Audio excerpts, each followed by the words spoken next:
स्त्रीचं शरीर इतकं पवित्र आहे, इतकं सुंदर आहे, इतकं छान आहे, त्याला कुणी स्पर्श केलेला खपवून घेऊ नका.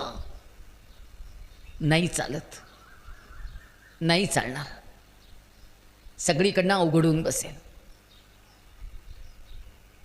माझ्या आईने मला हे सगळं का सांगितलं ते मला आत्ता कळतं. माझी आई नेहमी म्हणायची, बाई किती शिकू देत, बायकांच्या अंगी शिक्षणाबरोबर महत्त्वाचे 5 गुण असा वेच लागतात. मुख्याध्यापिका असलेली बाई बाहेरच्या जगात यशस्वी असते, पण ती घरात चांगली सून असेलच याची खात्री कुणालाही देता येत नाही. त्यामुळे शिक्षणाबरोबर बायकांच्या अंगी महत्त्वाचे 5 गुण असा वेच लागतात.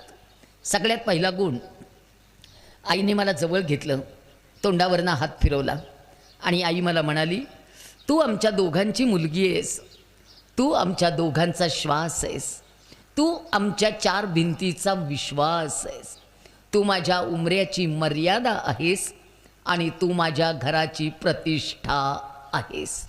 तू अतिशय चांगली मुलगी असलं पाहिजेस. वडील जेव्हा बाजारात पिशवी घेऊन जातात, वडिलांना ताठ मानेने बाजारात फिरता आलं पाहिजे.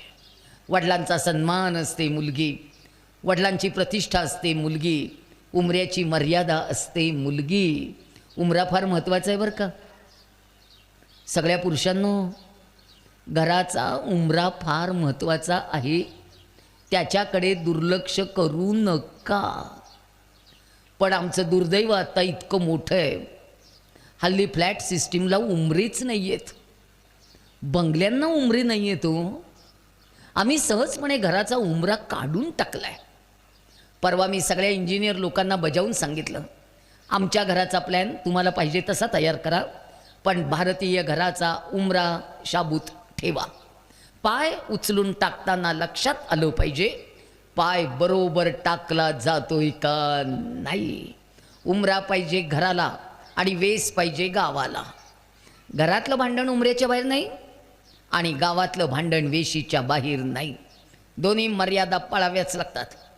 जेव्हा मी अक्षदा टाकून तुला दुसऱ्याच्या घरी पाठवीन, तेव्हा तू त्या घराचा विश्वास आहेस, त्या घराचा सन्मान आहेस, त्या घराची लक्ष्मी आहेस. आणायचं, उरवायचं, पुरवायचं, टिकवायचं आणि येणाऱ्या सुनेच्या हातात आनंदाने देऊन टाकायचं. काय जबाबदारी आहे? परत सांगू, आणायचं, उरवायचं,